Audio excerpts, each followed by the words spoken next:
DeAndre Hopkins will turn 31 years old on June 6th. Was this an early birthday present? The Arizona Cardinals have released DeAndre Hopkins. He is now free to sign anywhere he wants, and he recently talked about some of the quarterbacks that he admires in the NFL, so maybe he can end up with one of them. It was, it was kind of who you'd expect to be on the list. I'm Adam Mazer with Dave Richard and Jamie Eisenberg. Hopkins was the number 9 wide receiver per game last year, and that was with a game where he had 1 catch for 4 yards on 10 targets from Trace McSorley. He's been terrific. He's, Jamie and I talked about it, borderline Hall of Famer perhaps, but is he at the end of his rope? The first question is, Dave, Jamie, start with you, Dave. Is this a good thing that he was released? Is this a good thing for Hopkins' fantasy value? He's currently a round 4 pick in Fantasy Pros ADP, consensus ADP, I believe wide receiver 21.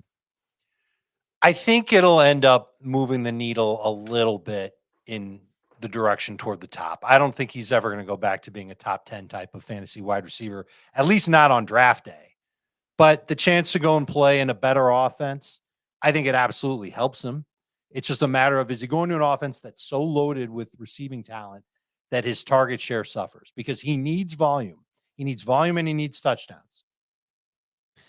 Jamie, is it a good thing? Is there actually a realistic situation that could be worse for him than starting probably with Colt McCoy for a chunk of the season? Well, first off, it's a great thing because he gets to choose his own fate, so he can't complain about, being traded somewhere. I know he had a no trade clause, but if he wants to go play for whatever money is going to be the deciding factor, that's his choice. The teams that he listed don't exactly have a lot of cap space. Most teams don't at this point, so if he wants to go to Kansas City or Buffalo or Philly or any of these teams, he's going to have to, make a decision, or going to have to be creative with the money and how it happens. So I like the fact that he was released as opposed to being traded.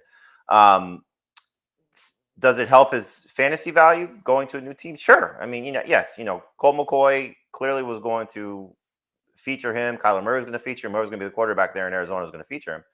But he goes to the Chiefs. This would be the greatest situation possible for him because, I mean, you look at the receiving core there, and yes, Kadarius Toney has some upside, and maybe Sky Moore has some upside, and Rashee Rice and all these other guys that are there. He becomes the 1A, behind Travis Kelce. So to Dave's point, yes, he's not going to necessarily get the same type of targets that he needs, but the quality of targets would be amazing. And so, pairing him with Mahomes and Andy Reid, that would be, to me, the best case scenario. I would still consider him a top 15 wide receiver. Buffalo, where he would, push Gabe Davis to, the background and be the starter opposite Stephon Diggs, probably be the next best situation, just knowing what that offense looks like and what his opportunities would be. It would be a negative for a guy like Stephon Diggs. But, then you start to just, go down the list of the teams that he listed.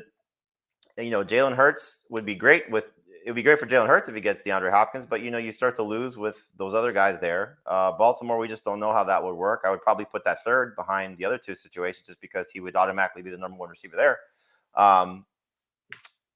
Los Angeles for the Chargers, so many mouths to feed there too. So it makes a lot of sense. The teams that he listed with the quarterbacks that were, would be throwing to him. But to me, it's Kansas City with a bullseye, and hopefully that's where he ends up. Yeah, I'll tell you where I want to see him end up. And I know he didn't mention this guy. He didn't mention Jared Goff. But the Lions, according to overthecap.com, the Lions have the 3rd most salary cap space right now. The Chiefs and the Bills have the 2nd and 3rd lowest amount of salary cap space. The Bucs have the least amount, then the Chiefs, then the Bills. So I know those are definitely teams that are going to be rumored to be getting, in the sweepstakes for Hopkins. You can always, restructure some contracts to create some space. But man, I would love to see that on the Detroit Lions. I think he'd be great. Dave, what about you? Got a place in mind where you'd love to see DeAndre Hopkins go? Not yet. I think about, without putting an actual team to it, Adam, I'm thinking, all right, I know he's not going to get like the 30% target share that he's had for the last 5 seasons. It's going to be closer to 22, 23%. Why? Because I guess you're right. It could be on a team like Detroit where he could actually soak up probably close to 30% there, for example. But I'd rather, short of him going to a team where he can get 30% of the target share, let's get him on a team that just throws a lot, that puts the ball in the air a ton. I think Buffalo is certainly one of those teams. Kansas City is clearly one of those teams, although they don't do it as much as I think they really want to. The Chargers would be one of those teams, but they don't really need him unless they're going to move on from. It would have to be Mike Williams. They just changed the contract for Keenan Allen, and they drafted Quentin Johnson. I don't think that's happening. The Ravens also is an option. That would be surprising based on what they've already invested in their receiving core. So I haven't really thought about a specific team, but it's the same two that you'd want him to go to, and that's Buffalo and KC. You can see the Bears potentially in the mix, just trying to, give their young quarterback some more help. The Patriots will be sort of the team I think that gets rumored, but I'd be very surprised if he goes there. Not happening. Please no. Especially with Bill O'Brien. Right. But you never know. I mean, that was one of the scenarios of trade possibilities. Then there'll be some, wild card. I could see, oh, look, the Dolphins are all of a sudden in the mix for DeAndre Hopkins, or the Browns clearly with Deshaun Watson, being in the mix for Hopkins. Maybe the Jets, Aaron Rodgers wants something and they try to figure out a way to make it work, so there's going to be, probably a surprise team, but, based on what he said, based on the need, to me, Kansas City just makes so much sense. Is there a scenario where you could see yourself ranking Marquise Brown ahead of DeAndre Hopkins? And by the way, when Hopkins was not playing last year, Marquise Brown was the guy. I think it was only 4 games. Maybe it was 6.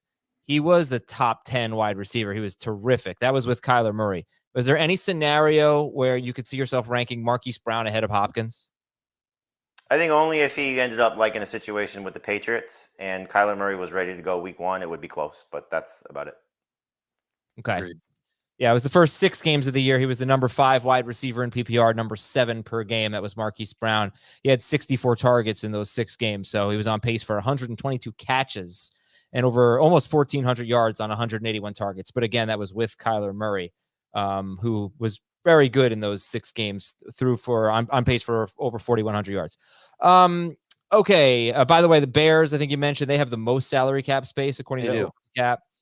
But remember, man, like teams can kind of fiddle with this a little bit, and Hopkins is going to have a fresh contract, so he could sign a 2-year deal where the first year of the contract barely touches the salary cap, and the second year it's like backloaded, and then a team will just deal with that later. But almost any team can go and sign him and have no problems with cap space. Okay, so if he goes to the Bills, Stephon Diggs, when would you draft Diggs? When would you draft Hopkins? Diggs would still be back-end number 1 receiver, but now we're close to the top 5 that he is now. Correct. And Hopkins would be probably somewhere between 15 and 20. I basically have Hopkins ranked as if he's in Buffalo right now. I've got him 15th because I figured he wasn't going to stay in Arizona. I would probably put Diggs in that 10 to 12 range, just like Jamie suggested. Low end number 1 wide receiver.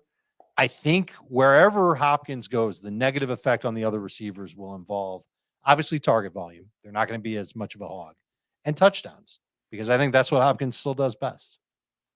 Would anybody like to hear what DeAndre Hopkins had to say about the Buffalo Bills when he talked to someone, a friend of mine? Let's take a look at the footage here as they both hold very small microphones in their hands. Love the Buffalo Bills. Love everything about the organization. Love Josh Allen. Love Stephon Diggs. Love all those guys. You kind of went on about Buffalo there. I'm not asking a question. I'm just making a statement. Oh no, Made a lot of complimentary statements about I think because I think I'm undefeated against Buffalo in my career. So but I like the organization, what they're doing. They always give me a hard test. You know what that answer was from? Want to know the question I asked him? Yeah. What was the best play of your career? Right. He talked about the Hail Mary catch against Buffalo. Right. But he could have just stopped after talking about the Hail Mary catch. And instead he just goes on and on about Buffalo. I thought that was very interesting. There was another thing that he did that day when we talked to him. It was with Bryant McFadden.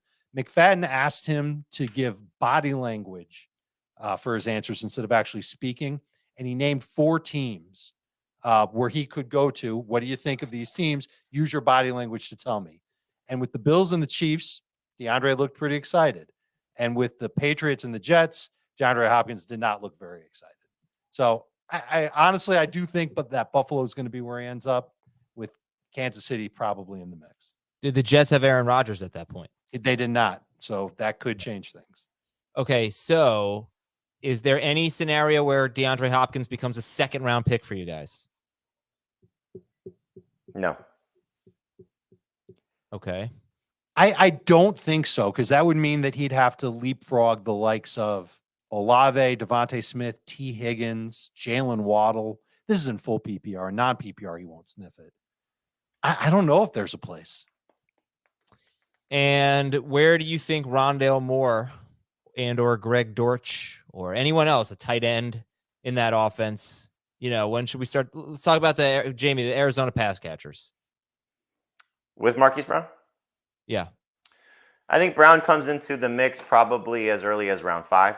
I think when you start to talk about the high-end number 3 receivers, I don't know if he's going to crack the top 24, especially with the uncertainty surrounding Kyler Murray.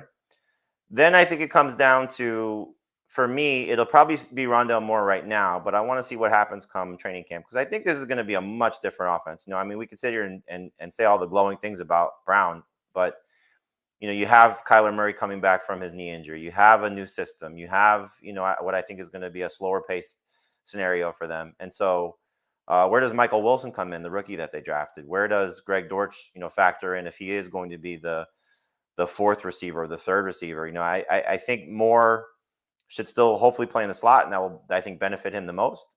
And maybe Dortch is just kind of the backup to him there, like we saw last year when one was out, the other was still great. But Brown is really the only one that I'm interested in right now in terms of I think you want to go target standpoint. Rondale more of a late round flyer. And then we'll see also with the tight ends. Zach Ertz got to come back from his ACL tear. Trey McBride, I think, should have the chance to, step forward, especially if Ertz is going to miss some time. So that's also got to be in play. So this offense, you've heard me say it time and again, I would probably see if Kyler Murray's not ready to go and they get off to slow starts on the pup list, I wouldn't play him. I would just take it as a lost year, stockpile draft picks, get maybe the 1st and 2nd overall picks in the draft because you have Houston's pick 2, and just go out and try and, restock the cupboards in 2024 and see what you can make a run in the next couple of years when Kyler's a full year removed from his ACL and 100%. I'm thinking in full PPR, I would take a stab on Rondale by the end of round 10. Is that too soon? Is that too rich for your blood, Jamie? It's too soon for me, but, again, if Kyler's ready to go, that changes things a little bit. And I think listen, this is one of the offenses that I can't say for sure that I know what they're going to do. I know they're not going to be what they were last year, so they should use tight ends more. I think it's going to be West Coasty. I agree about the pace of play, but I think their defense is terrible. And I think that they're going to have a really hard time stopping teams. And that means that they're going to be throwing probably more than they'd like, regardless of who their quarterback is all season long. I also think I don't love the schedule for Trey McBride. As a late round flyer, certainly someone in tight end premium leagues, I'd probably go with him over Ertz because I'm not sure Ertz plays this year. And I think he's taken his last down with Arizona. Remember, he's coming off the ACL. Jamie, you mentioned that. He's also got a fat contract number. So if the Cardinals can get out of that and cut him, I think they would. All right, I'm going to read some comments here just real quick. We'll go through this. Will be our last segment. Some of the audience have suggested some teams. You tell me if you like it. Max says Tennessee. No. I do not like that. Bears. It's definitely interesting, just with the hope that there's the step forward for Justin Fields. And, man, that'd be a nice receiving core of Hopkins and DJ Moore and Darnell Mooney and Chase Claypool, Cole Kmet. That's pretty encouraging, but I don't know if he goes there. It's better for Fields than it is for Hopkins. Yes. Denver.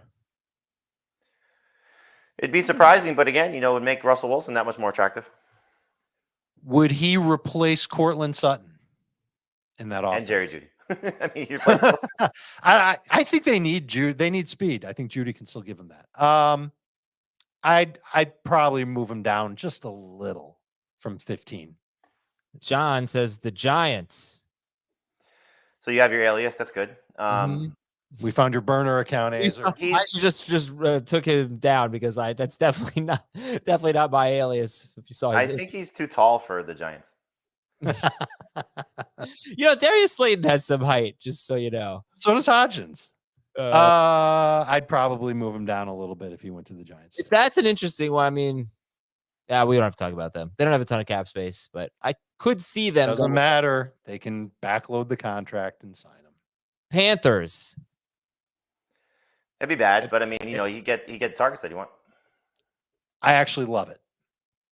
They need a number one guy. They need somebody that the quarterback can lean on. I don't think Hopkins would love it because he's not going to win a ring. But Bryce Young's a pretty good thrower. I think that could be one where he could get that 30% target share that we're looking for. Cleveland, last one. Cleveland reunion with Deshaun Watson. It's definitely interesting, and he would, would he be the 1 or the 1A? I'd probably say he's still the 1. He's ahead of Cooper, but yep. No, it would not be my favorite landing spot. Okay. Higher than the Giants, lower than Carolina and Buffalo and Kansas City. Oh my gosh, I would much rather have him on Cleveland than Carolina. For sure. No, I'm just thinking about target volume in Carolina. I'd rather have a better quarterback than target volume. I mean, such a different. I think Young's pretty good. Just so yeah, first of all, okay, Dave, I agree. Tell Adam cap space is BS when they sign new contracts. It's not BS if the Chiefs have less than $1 million in cap space right now. Right. The Chiefs have $653,000 in cap space. They would have to restructure some contracts. It's kind of BS. I get that, but still, you coming from a position of strength. If you're the Bears and you have $32 million in cap space, I'm looking at their situation right now. They could either extend or restructure Chris Jones, and they'll be absolutely fine. Okay, Thomas Schaefer is yelling at us. We have to talk about the Rams. He even commented in the chat, Rams. I thought about the Rams as a possible destination. This is the type of thing that they might try to do because it doesn't take any draft capital to sign them. But they're low in cap space. Let's say that doesn't matter. I think it would be a good thing as long as Stafford stays healthy. Knowing them, they'd probably throw in a first-round pick just to like the free agency pool. All right. Thanks, guys. Now I'm going to wish you another very good weekend. We'll talk to you on Tuesday on Fantasy Football Today. If I can hit the right button. See ya.